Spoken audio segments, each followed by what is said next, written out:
Welcome to the Basement Talks, brought to you by Barsco Media. Thanks for tuning in. Thanks for watching. Thanks for liking and subscribing. We got a special guest today, Byron Holtsclaw. Thanks for coming, Byron. Thank you for having me. Oh yeah, it's always a very special honor whenever you can throw up a Hail Mary and call in family and ask for Well, if you don't know, I'm Mr. Gilly's brother-in-law, and everybody knows the difference between outlaws and in-laws. Outlaws are wanted. And I don't care who you are, that works. Yes, that works sure. in every situation. it sure enough does. What do you got there, Shine? Gonna need it. This is being recorded at like 10ish and on a Saturday night, and I am an ordained minister, and I am always in my jammies by now. So this is the desperation of this program at this point. You caught me. Ordained minister. How long have you been doing that, Byron? I'm in my 25th year, and nobody's asked me to stop. So you're Nobody's asked me to stop. so you're pasteurized. I've been around, and I am around. You're pasteurized then, okay? Where did you learn the discipline? I did not set out in my academic career to be a minister, but I think we all know God puts you where He wants you if you let Him. And just a lot of circumstances in life surely funneled me there very early in life. And next thing I know, I was just helping out in the church, and that became a permanent thing. And then 25 years ago, elders and evangelists from 5 area congregations laid hands on me. And by the grace of God, I've had the privilege to serve God's people all over the world since then. Literally all over the world. Yes. You did mission work in, is it Myanmar? Myanmar, much of Southeast Asia, Thailand, helped a lot of people in Vietnam, Cambodia, snuck into China, did a lot of work in India. Love the ministry zeal of the Korean church.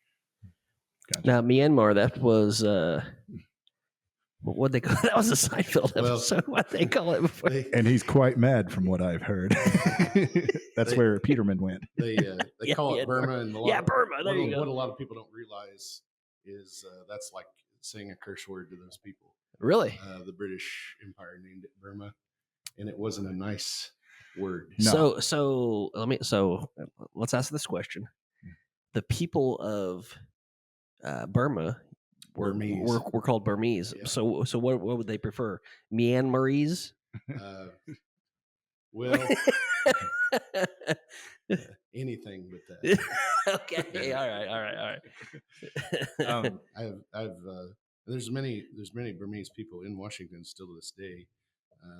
Their story is horrific. If you've watched the Rambo movies, one of them. The last one he was in Burma. The second to last. But you're exactly right. Kind of captures how horrendous their life was at one time, and then our State Department put, I believe, 10,000 on jumbo jets in 2011, I believe, and that's when I started to kind of get involved with that particular ethnic group. The Chin and the Karen tribes were maliciously targeted by communist people wishing to benefit. Greed's the root of all evil. The Bible says so, and that's proof of it with those 2 tribes.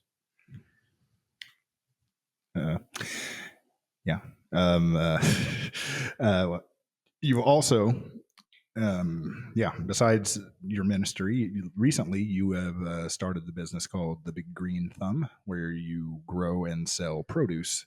That's something you've been doing your entire life too. Right. And anybody that knows me can benefit from that.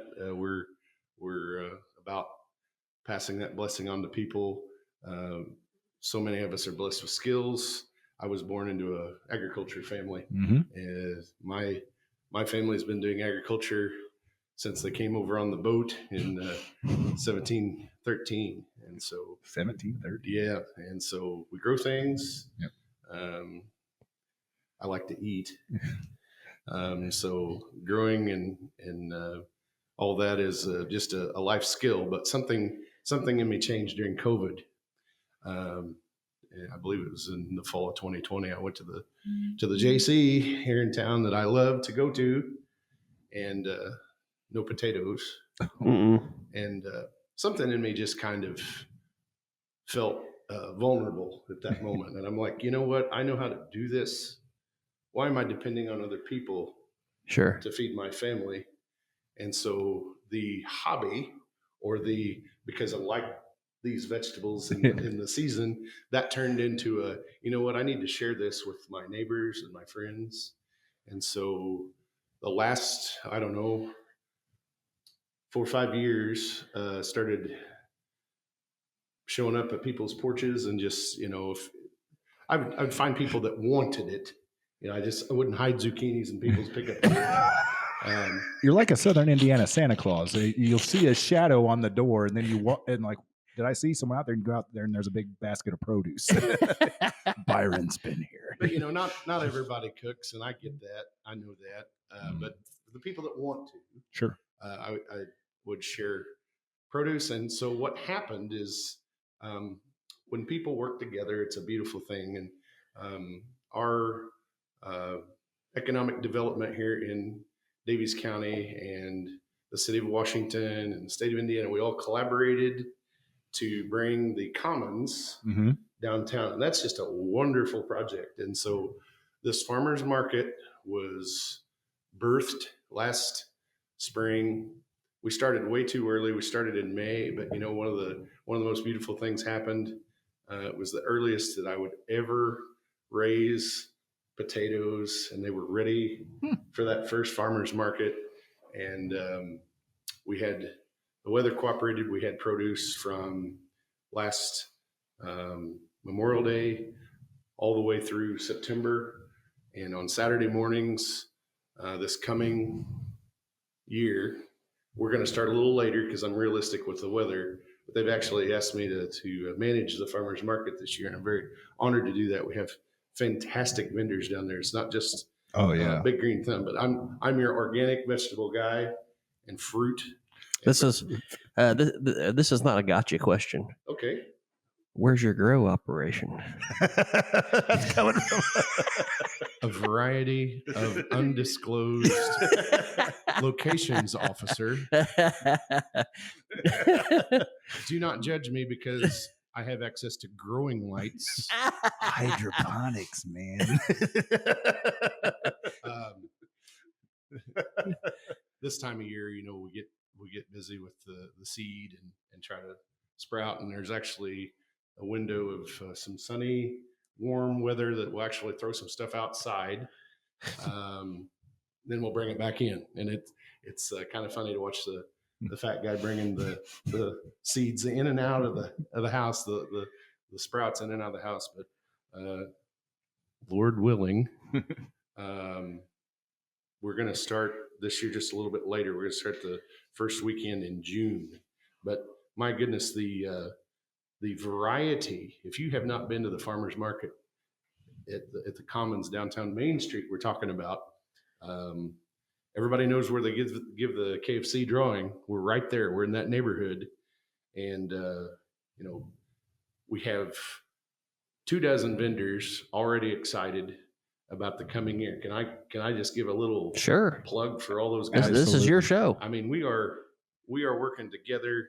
I'm your vegetable and fruit guy, and Barry, that blackberry jam is homemade, and that's for your family. Okay, great. Gilly. Oh, I already got. Oh, yeah. And we'll continue to get, because I'm the brother-in-law. That's a big hit at our house. Why is Byron here? Oh, yes, he brought us stuff. Okay.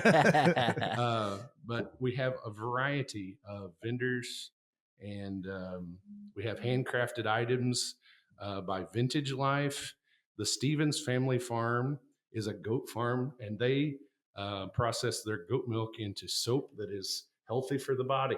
Have you ever had goat milk? It's very healthy. It ain't bad. I put that on the tee for you. Karen's Custom Candies and More. This lady, I don't think she ever sleeps because she is constantly making candies and baked goods. And she's local, sprinkled with sweetnesses on Main Street every day. Kind of a Puerto Rican flavor genre. Yeah. And she It's a bakery in the she participates. Caroline participates with the farmers market. And so again, we're not out to hurt downtown. We're there to help. And the more people we can bring. Hal's Creative Corner. He does custom apparel.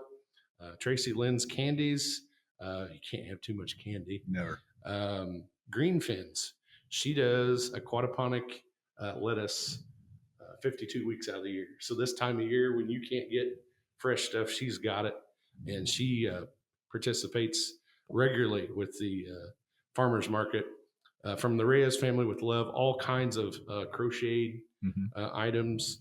One of my favorites is 2 blondes and some bread. Oh, yeah. They bake fresh stuff daily. Hoos Hill Farm. You talk about a talented husband and wife team. Who doesn't like fresh cut flowers?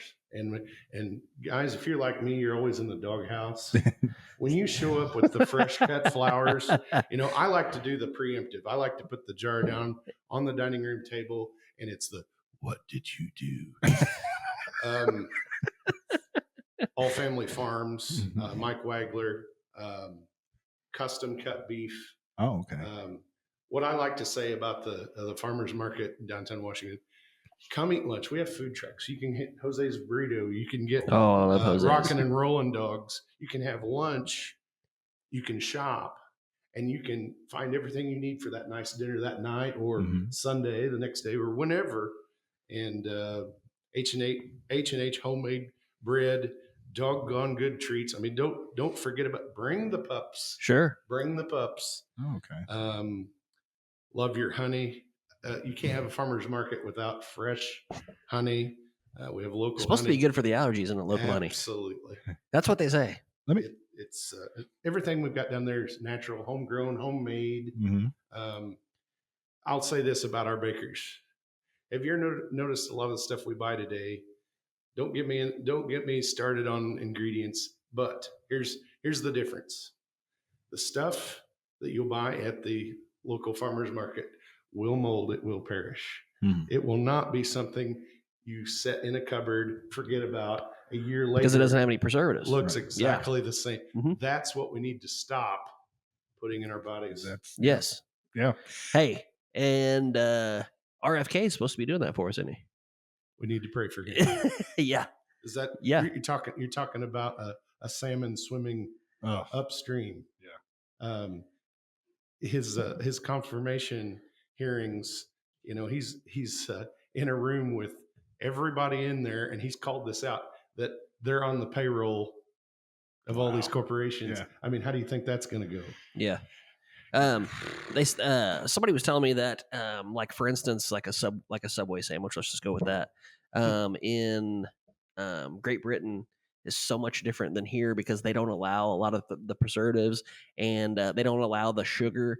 Like a loaf of let's just say a sub sandwich without going for a company, but the bread is just almost all sugar here in the United States, and we add so many preservatives and we add so many MSGs and all that good stuff, and it's just so unhealthy. And I think that the rate at which Americans have cancer and other serious medical ailments and illnesses, heart disease and all that good stuff, I think it truly does have a lot to do with what we consume as far as a nation goes. Well, we are what we eat, and we're the wealthiest nation in the history of civilization, and we're the sickest. Does that make a lot of sense? Not a bit, but here's an example. I was watching a video just the other day. Somebody said, and it was a great point. It may have been on Rogan or something, but they said, look at a picture of like late 60s, like Woodstock or something, or early 70s. How the people looked. Yes. Every Not a fat guy. no, Right.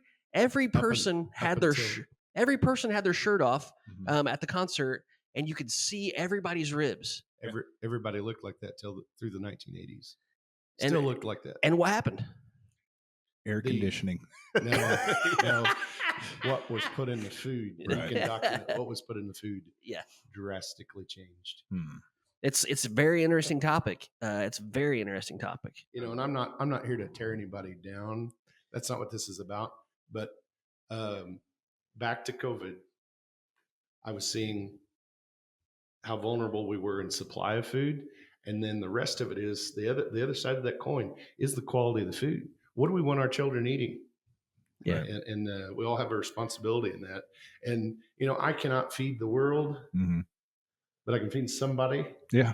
And Perhaps maybe like by doing this, maybe it will inspire them to maybe start growing their own stuff. I think that's the you know answer.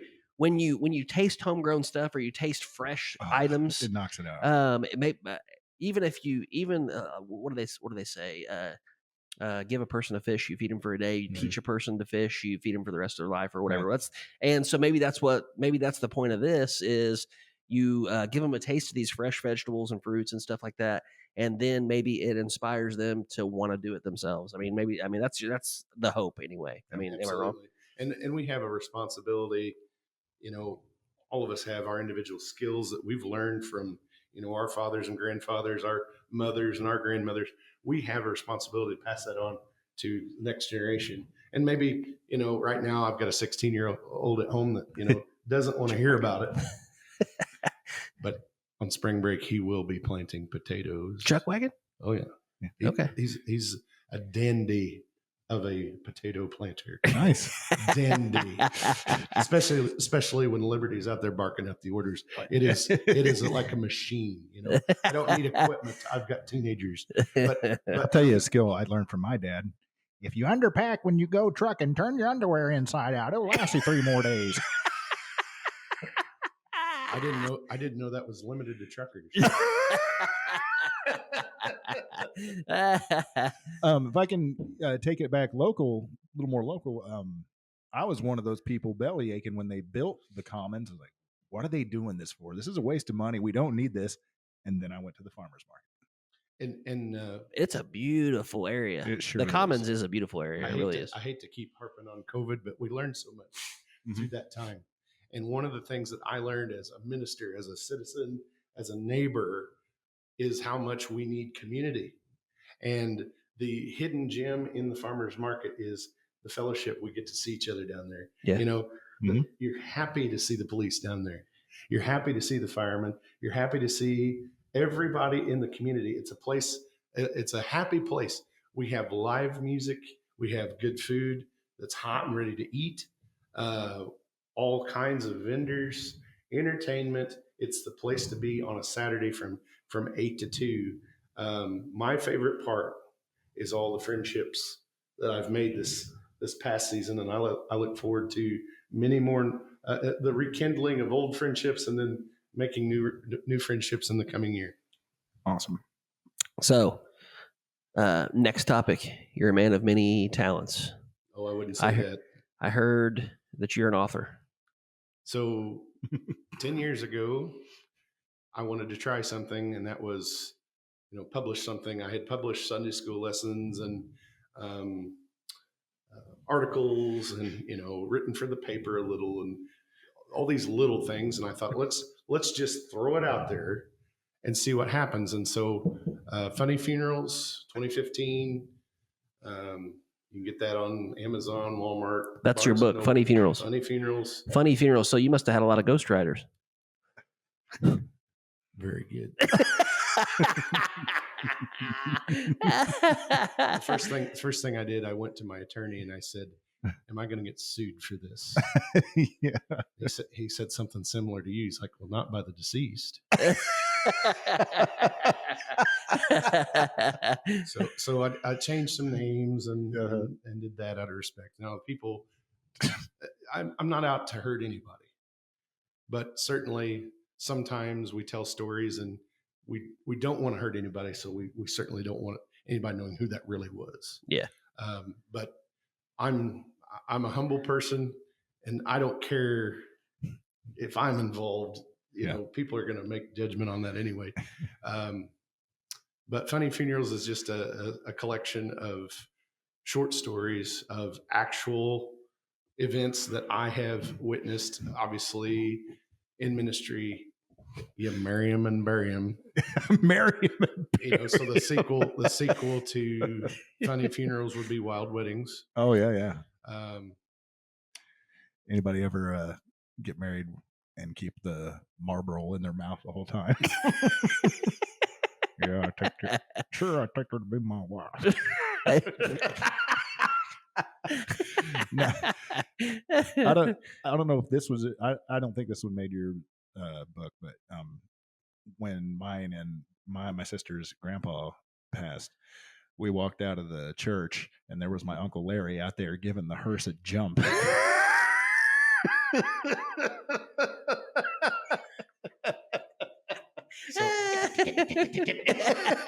So anybody that never worked with Jim Perkle, I actually did a dedication page to him and Margaret. But Jim Perkle was chairman of the board when I came to Washington at First Christian Church, and of course at the time, you know, had the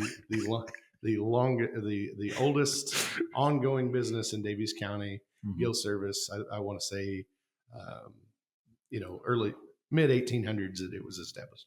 And so you talk about somebody that not only did a good job, but like that was their life. They poured themselves into it, and to have faux pas like you just described, you know, that drove him crazy. Oh. So have you been watching the episodes? Have you been watching our episodes? I am astute and I am current. And so you watched the Hoop D episode? Yeah. Did you hear the story that I told at the end of that about the people going to the wrong funeral? What? And you'd be surprised how often that happens. No kidding.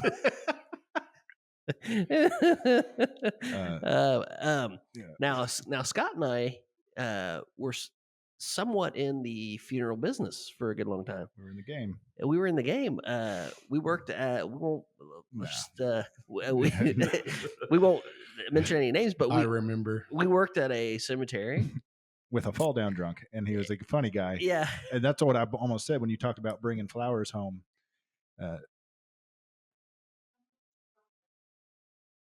Thank you. Anyway, so the guy was not a sober fellow. No, he wasn't, and he would sit there and watch the funeral like this the whole time. When they were leave, he's like, go over to the casket and be like, "I'm taking those flowers home to Mama." Oh my God! And we had one instance where the dump truck that we used was not. Yeah, it was not a nice vehicle. I mean, it wasn't a new dump truck by any means. I think it was probably more like a modified pickup truck that they put like hydraulics on the bed or something big. And so it was wet that day, and this person backed this truck up to the hole and started to lift the bed. As they went to drive off, hung up in the cemetery. Yeah, and you were over there on the ground, like crying, laughing, and me and Gress, who commented that he worked there with us. Yes. Me and Gress didn't know what was going on because we were holding the tent up by ropes because it was in the middle of a hurricane. And he got the guy got out of the truck that was hung up and walked back to the back and looked at the rear axle and how it had sank in the mud, and he was like, "Son of a!" And he threw his hands up like this. It was hilarious. And yelled it. Yeah. It was something else. Decorum was out the window at that point. Oh yeah. Well, the family was already gone at this point, but yeah. Byron, can I ask you to please regale us with the story of that I brought up to you when he was on his mission trip in Myanmar? There would come a point where they thought, I guess, they were really going to get him or something, and they brought ghost peppers. Oh, this is in Eastern India. Eastern India, yeah, okay. Yeah, you see the mission slides, and they brought this man some ghost peppers, and everybody was sitting there like this, waiting for him to eat it. Dr. Byron, would you like to try ghost pepper? Of course. And they thought it was a big joke, and before they had knew what was going on, I had put an entire ghost pepper in my mouth.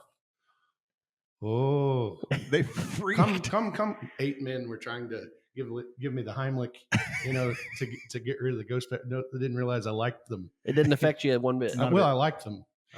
And I figured by you standing there and eating the ghost pepper with no reaction, I figured they all would have converted to Christ on the spot. Forget this Hindu. Instead of turning water to wine, it was a ghost pepper into ice cream. Oh my God. I tell you what, He ate 44 of them. somewhere around the same time, of course, this is all in the Himalayan region. I was on the other side of the country, near Nepal and China in the Himalayas, and a lady, that part of the world, the hospitality is just unbelievable. But you got to realize they eat these ghost peppers every day. It's part of their diet. It's not a, you and I have one once in a while, dabble around with it. They eat it every day. It's part of their diet. It keeps them extremely healthy. But one lady had served me the chutney. The chutney. Would you like to try the chutney? And when I was affirmative on that, I didn't realize there were like 9 other chutneys that she'd packed, and we tried them all that night. And I'm not going to sit here and say I was Superman that night. I was. I don't know. I guess I'm not familiar with what that is. Well, it's just kind of like a spread that have it on flatbread or cracker or whatever. I think flatbread but that night. It smolders. Does the vision kind of do this above it? It warmed me more than once.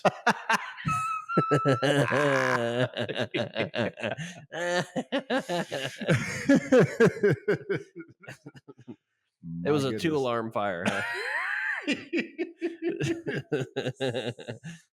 Oh man. We kind of jumped all over topics here, but it's still that's funny. fine. Yeah. So the Funny Funerals was my first attempt at publication in book form, and that was a learning curve for me. I wanted to throw something light, like a little bit of comedy, a little bit of humor. My premise with Funny Funerals is that Murphy's Law, whatever can go wrong will go wrong. It doesn't matter what you're doing. Mm-hmm. I mean, you could be doing a podcast and things Sure. not go as planned. We know that very, very well. So that was lighthearted, put out there. And if it helped anybody, just cope for sure with anything, that was my prayer there. But for me, I want to be someone that learns from every experience, that makes us better. And by publishing 10 years ago, I learned a lot about that process. And at the time I was a young man.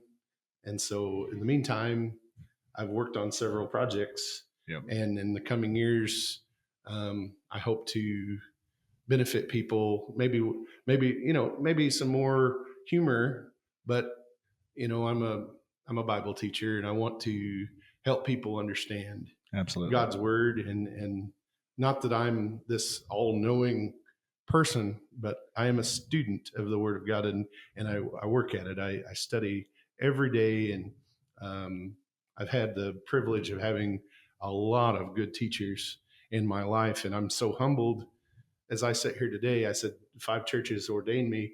Half of those men have now gone to be with the Lord. Mm-hmm. I'm at that point in my life where I've said goodbye to so many friends that I feel like it's my time to start teaching. Just like we were talking about passing on our skills to our sons and our grandsons, it's my season to do that. And right. I'm working on several things. Wild weddings. That may be a reality. I haven't worked on that so much, but maybe some theological thing, just biblical teaching that, in our culture, just like every generation, the boat just wanders away from the course a little bit, and it's just good to look at the scripture.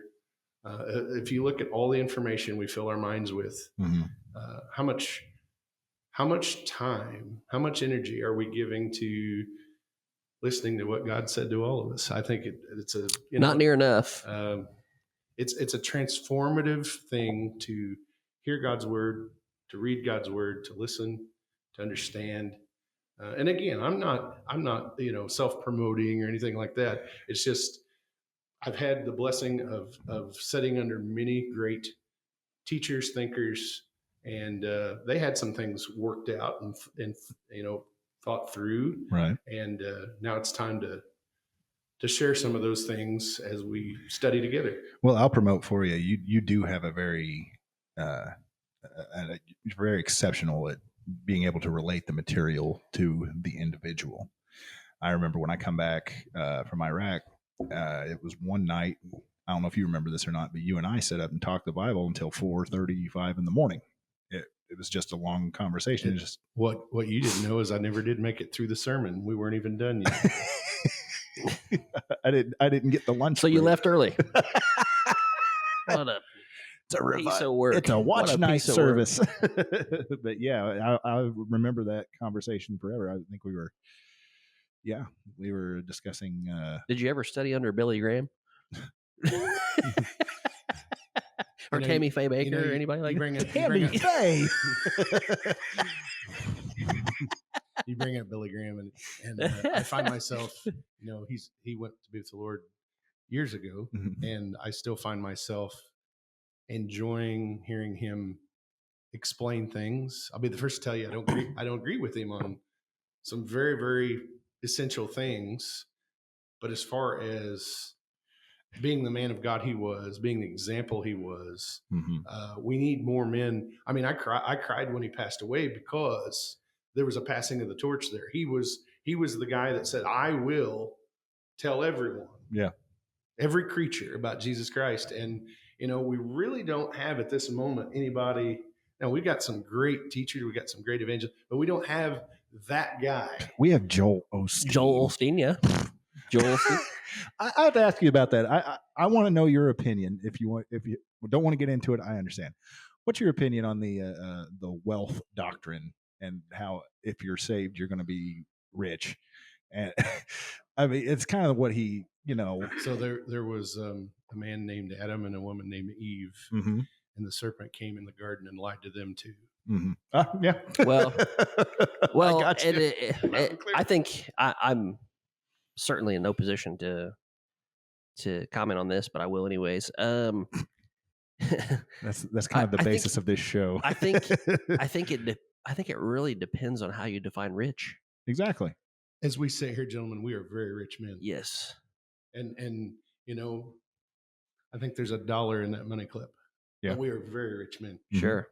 Barry, I think you understand a lot better than you think you might. Yeah. I mean, that's. Here's what I also understand. Just like in every profession, professions like mine, Scott's and Byron's all together, I see these for-profit ministries. You know what I'm talking about with with the Learjets and the limousines and the $4 and $5 million mansions and all this stuff. And I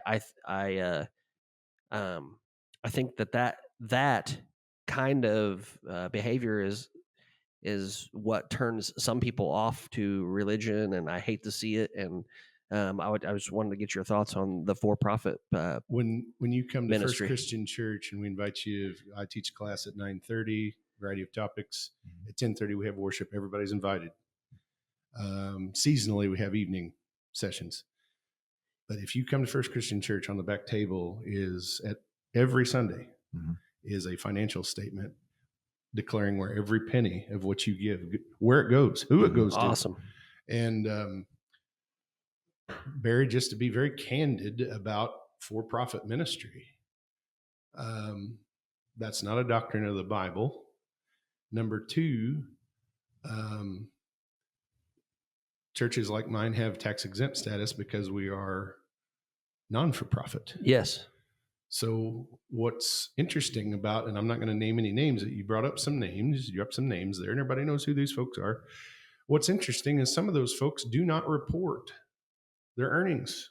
Really? So that makes you wonder what's going on. Mm-hmm. And then you hear testimonies of people that have worked for some of these for-profit ministries and the pressure that's on them to make money. And I've been the minister for 17 years at First Christian Church, and I can't remember one Sunday where I asked that congregation for money. Yeah. I cannot remember. Now we did projects. That's a ringing endorsement. We did projects, and we've raised a lot of money. I mean, I'm those folks sacrificially give. We've partnered with other congregations in the community where we've sacrificially gave to projects, but we've never asked anybody. We've never demanded, hey, we need this, we need that. We always prayed about the need, passed the plates at no, not asking anybody to give beyond their capability, just whatever your desire in your heart is. And then whatever is collected over time, that's what's given to that project. And there's never been a problem. And we don't run, I'll say something else. We do not borrow money. Right. We do not run an indebtedness. I know a lot of churches have that hanging over them, that they've got it. The banker will actually come to the service and collect it.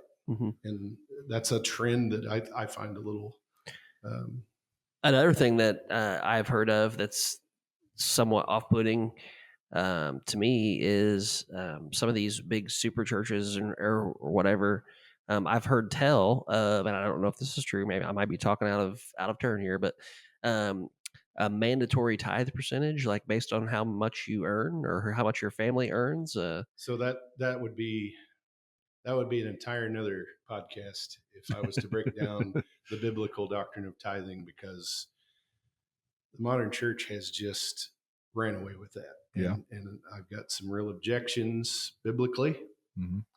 I'm not saying tithing isn't a sound doctrine, but what you're saying is, you have churches that sit down with your family, and maybe you're the head of your household. So we sit down with you. If you're the breadwinner, we sit down with you, and you're asked to give, your tax documents, or and it's like, okay, you make this, so here's your bill. Yes, exactly. And that is not biblical. I would say not.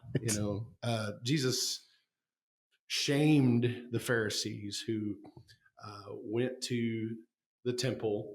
And in those days, in the first century, there was a brass basin that would catch the coin money. And the temple coin would be then given in that brass offering plate, if you will. And it was a very loud process. And the Pharisees would go and drop their bags of coin in that brass collection plate, so that the whole world could hear it. And you could just kind of see them walking out of there with their chest puffed out. Did you hear that? And Jesus is teaching, and the widow in her shame walked up to that same offering plate with an amount of money, the mite that wouldn't have bought anything in that culture, let alone today. Wouldn't have bought anything, but it was all she had. And Jesus shamed those Pharisees and said, that woman gave the most. Because it was all she had. Yeah. And her conviction, knowing, and she had put her life, her family's life, in the hands of God, where we ought to have some faith. God is the provider. Abraham believed this when he went to sacrifice Isaac. Yahweh Yireh, the Lord will provide. And that's where the widow was with it in her walk.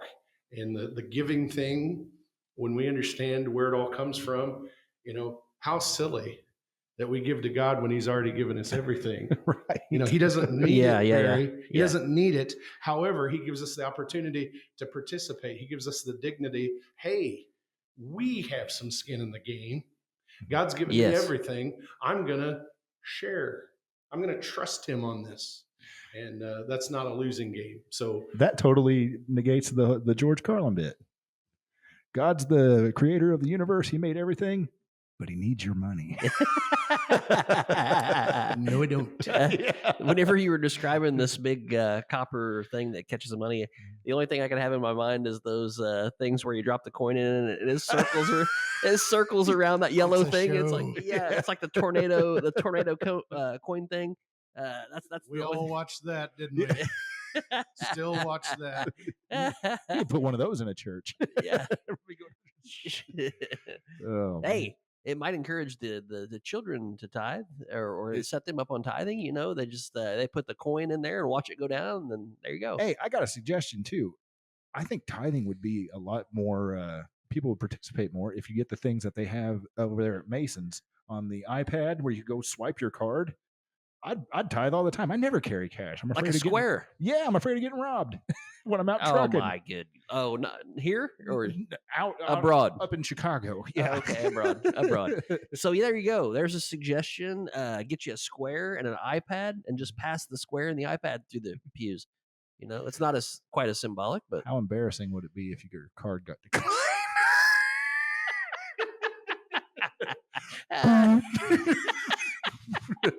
You just keep passing. Then you just pass it on. Yeah, pass it on. Phone rings in the office. Yeah, cut up his card. and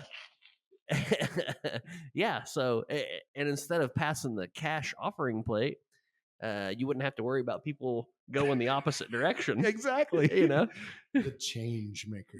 yeah, the change maker. Yeah, Yeah. I've seen people make change in the offering Yeah. plate. It's so tacky. Imagine bringing that thing by. If my card had been declined, I'd go like this, and Byron's up front. Scott, no, look up.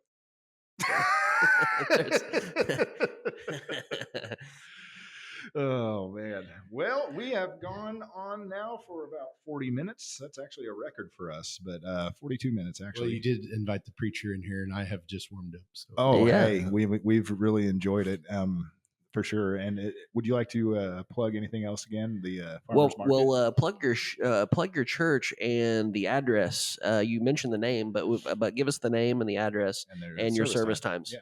First Christian Church, Washington, Indiana, 117 Northeast 3rd Street, at the corner of 3rd and Walnut, right across from the old courthouse, right across from the police station, right across from the security center.